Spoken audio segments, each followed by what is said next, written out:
Okay, hi, let's make some biscuits. First thing we need to do is measure our dry ingredients. I've already got 1 cup of flour in my bowl. I'm gonna measure my 2nd cup of flour. And the way I measure flour is I take my scoop and I dump the flour into my measuring cup so that it's nice and light and airy.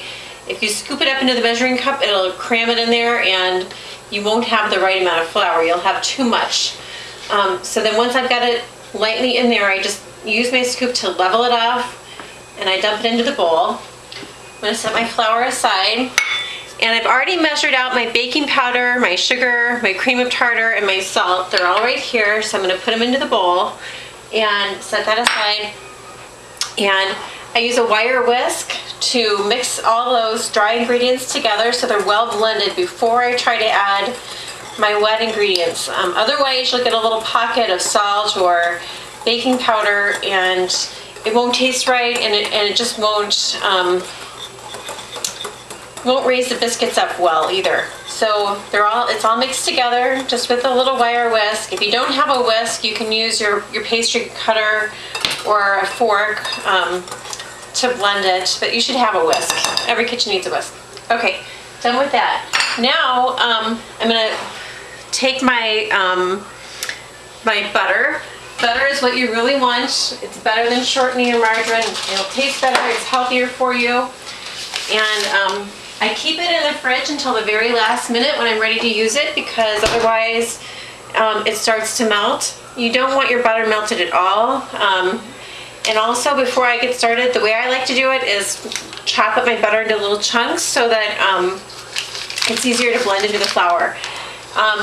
It's really important not to let the butter melt into the flour before you cook it, or else you'll end up with dense, not very good biscuits. My hands are really clean, I just washed them, and I like to just kind of take those chunks and gently get them coated with the flour.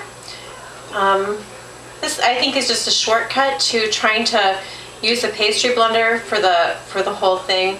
But then once I get it all those little pieces coated, take my pastry blender and I'm just going to chop up those bits of flour covered butter some more, and I'm going for a pea-sized or smaller consistency here, and every once in a while I just kind of stir it with my hand, and it just takes a few seconds to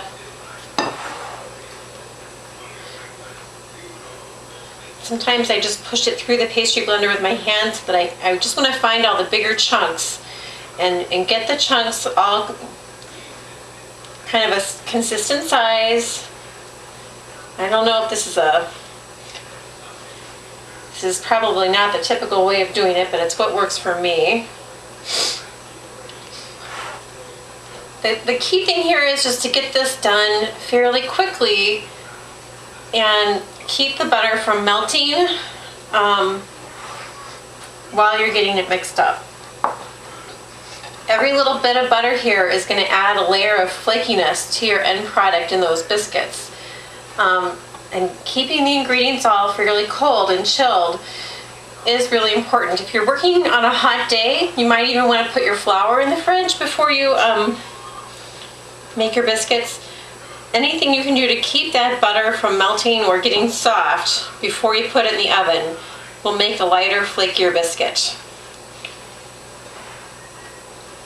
Okay, we're almost there. It's getting to be kind of a flaky consistency here. You can do this in a food processor too, but I just don't think it's that much faster, and I think it's more parts that you have to worry about cleaning afterwards. All this stuff can go into the dishwasher, so I think it's faster and easier to just use a pastry cutter tool like this. You can buy them for about $5 at Target or some other cooking supply store. It's worth it for the long run. Okay, so I got most of them pretty much. And then once I think I'm there, I like to just kind of go through with my hands and find any big chunks. It's okay to just, if you find a big chunk, kind of smush it a little bit and get the flour blended. And you don't want to work it too much.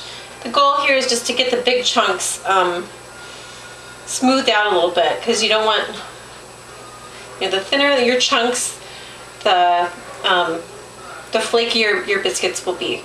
Okay. All right, so now we have kind of a crumbly texture. Now we're gonna make a little hole in the middle, and I'm gonna grab my milk from the fridge. Again, you want your milk to stay cold. So it's in the refrigerator till the last minute. I've got my 2/3 cup of milk. I'm just dumping it into the middle here.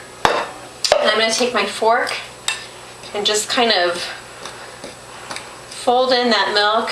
I just kind of scoop from around the edges, and I kind of turn my bowl as I go. It's not gonna be completely, you wanna be careful not to add too much milk. It's gonna be, oh, there's my oven. It's hot enough now. I am preheating my oven to 450 while I'm doing this. Really, biscuits should only take about, I don't know, 5 to 10 minutes to mix up, and then another, 10 or 15 minutes to cook. All right, that was quick and easy. I've got my dough well incorporated. You don't want to do any more mixing with this dough than you absolutely have to. You just want to get it incorporated. And if there's a little bit of flour mixture left at the bottom, I can just kind of flip it over and knead it in just a little bit like that. So it's kind of crumbly. All right, and the fewer strokes you can use to mix this all together, once the milk is added, the better. It'll just make a flakier, less tough biscuit. All right, so I'm gonna set that on the counter, and I'm just gonna dump out whatever little flakes are left, because next step is to roll them out.